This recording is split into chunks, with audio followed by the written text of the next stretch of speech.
Gregory confronted Vanessa late one night in their opulent living room. The dim light of a chandelier cast sharp shadows across the polished marble floors and ornate furniture. Vanessa's stomach churned as she stepped into the room, her pulse quickening with every second of silence that passed. Gregory's eyes bore into her with an intensity that made her knees weak. She struggled to steady her breathing, her mind a whirlwind of excuses and fears. The faint scent of his cologne, once a comforting presence, now felt like a suffocating reminder of his control. Vanessa's trembling hands clenched the edge of her dress as she tried to meet his gaze, dreading the confrontation she knew was inevitable. The tension in the air was thick, wrapping around her like an invisible vice. Vanessa's breath hitched as she took in Gregory's cold, piercing gaze. Her mind raced with fear and guilt, every possible explanation feeling futile under the weight of his silence. The faint scent of his cologne, once comforting, now made her stomach churn. The polished surfaces of the room seemed to reflect her own distorted image back at her, amplifying her shame. She felt the tension in the air pressing down on her like an invisible hand, making it hard to breathe. Her trembling hands clasped tightly together, and her eyes darted between Gregory and the folder he held, dreading what was about to unfold. Vanessa's heart pounded as Gregory's steely gaze locked onto her, his presence commanding the room like an oppressive weight. She couldn't help but notice the slight tremor in his hand as he clutched the folder, his tightly controlled anger barely contained. Her mind raced, torn between denial and confession, as she tried to decipher what he already knew. The faint smell of Gregory's cologne mixed with the tension in the air, and her palms grew clammy as dread seeped into every fiber of her being. The folder of photos landed on the coffee table with a loud slap, the sound echoing in the cavernous room. Vanessa's breath hitched as her eyes darted to the incriminating evidence. The air felt suffocating, thick with tension and the faint scent of Gregory's cologne. Her hands trembled slightly as she clasped them together, trying to steady herself. Gregory's piercing gaze bore into her, his voice cutting through the silence like a blade. "Care to explain this?" he asked, his tone cold and controlled, though his clenched jaw betrayed the fury bubbling beneath the surface. "Care to explain this?" he asked, his voice cold and controlled. Vanessa froze. Her heart raced as she looked at the evidence of her betrayal laid bare before her. "Gregory, I can explain," she stammered, but her voice wavered. "Explain?" Gregory snapped. "Explain how you thought you could humiliate me like this? How you could betray everything we built?" Tears streamed down Vanessa's face. "Gregory, you don't understand. I've been so lonely. You're never here. I just needed someone to see me, to care about me."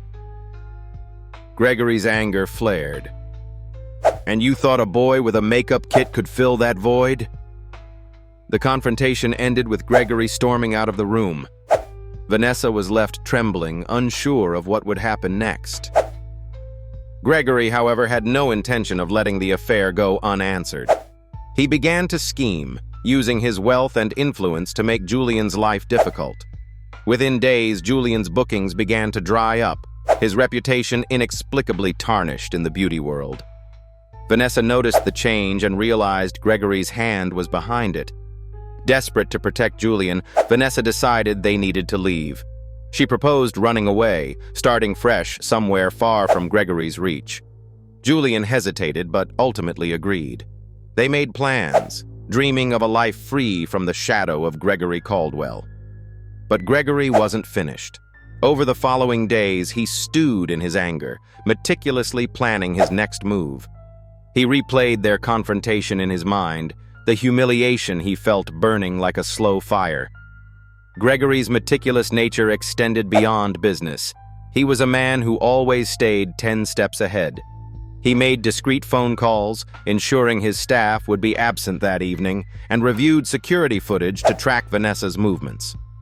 By the time Vanessa began packing her bags, Gregory was ready. When Julian arrived at the mansion to collect her, Gregory was waiting, his expression a chilling mask of composure concealing the storm within. The confrontation that followed was explosive. Gregory's voice thundered through the grand hallway as he hurled accusations at Julian. Vanessa's breath caught as she stood frozen between the two men, her mind racing with fear and regret. Gregory's face was contorted with fury, veins bulging at his temple, while his voice echoed like a hammer striking stone. Julian's fists clenched at his sides, his jaw tight as he tried to maintain composure, though his eyes betrayed a flicker of panic. Vanessa's heart pounded so loudly she thought it might drown out their words, and the suffocating tension in the air made her dizzy. She desperately wanted to intervene, to calm the storm, but her voice failed her, leaving her trapped as a silent witness to the chaos unraveling before her. "How dare you set foot in my house?" he roared, his face contorted with rage. Julian, his hands clenched into fists, tried to remain calm but couldn't hide the tremor in his voice as he replied, "You've already taken everything from her. From us." Vanessa stood between them, her pleas drowned out by the escalating argument. Gregory advanced toward Julian, pointing an accusing finger, his threats sharp and venomous. The air was electric with tension, and when Julian instinctively shoved Gregory away, the older man stumbled, hitting his head on the marble floor. The sickening sound of the impact silenced the room.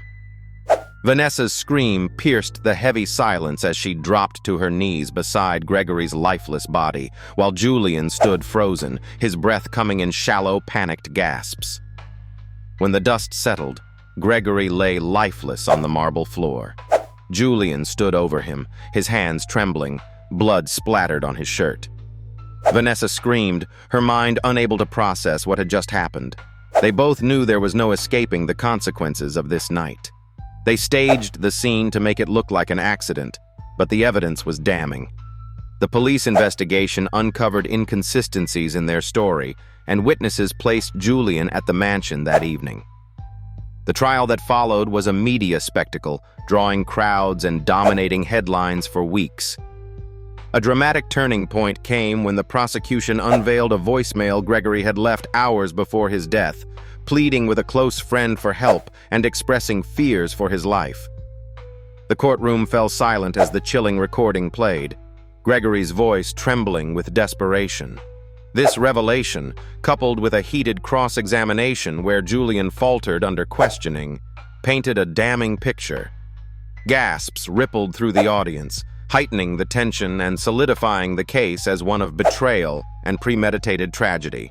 One pivotal moment occurred when a former staff member revealed chilling details about Gregory's final days, recounting suspicious phone calls and tense conversations.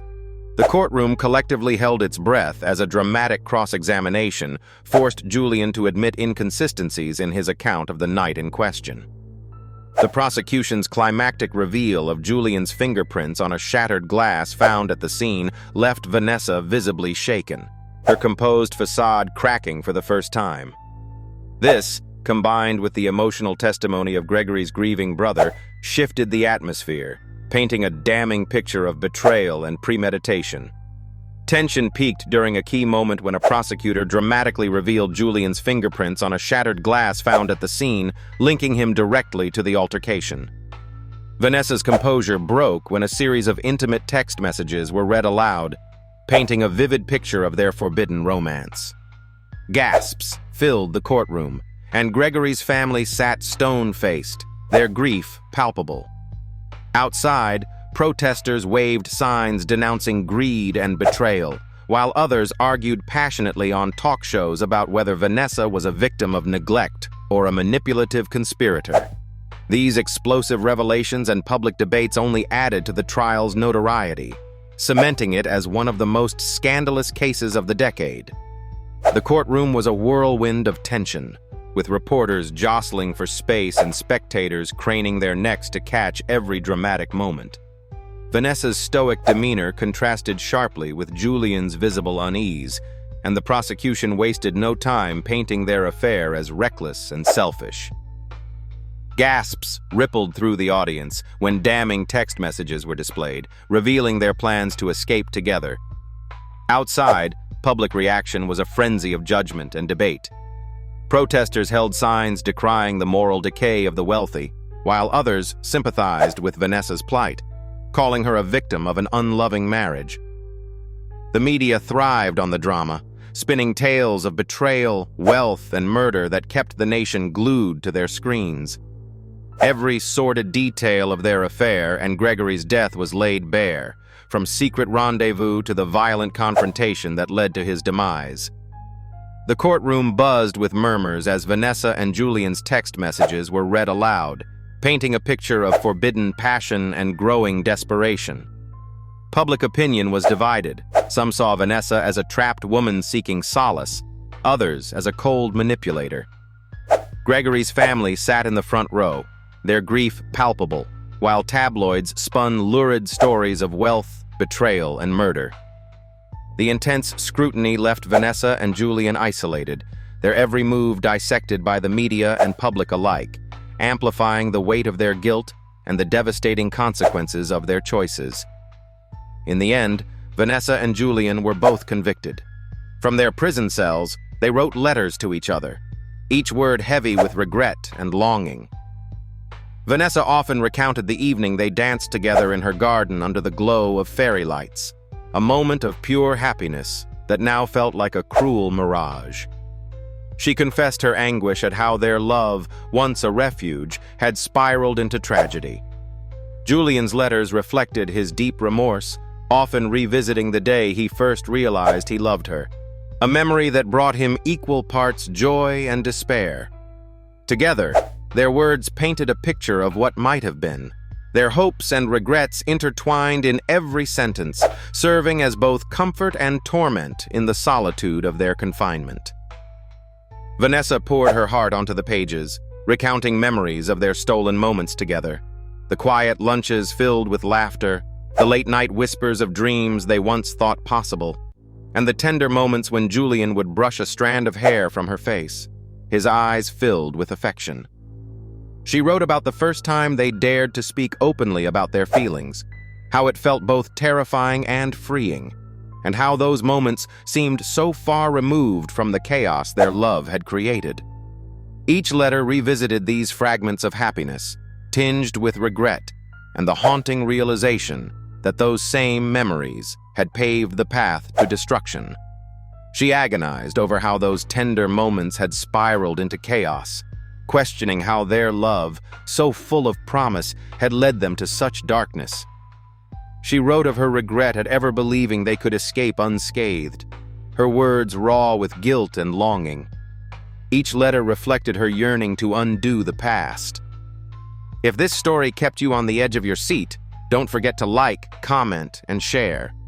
Subscribe for more tales of love, betrayal, and the dark side of human desires.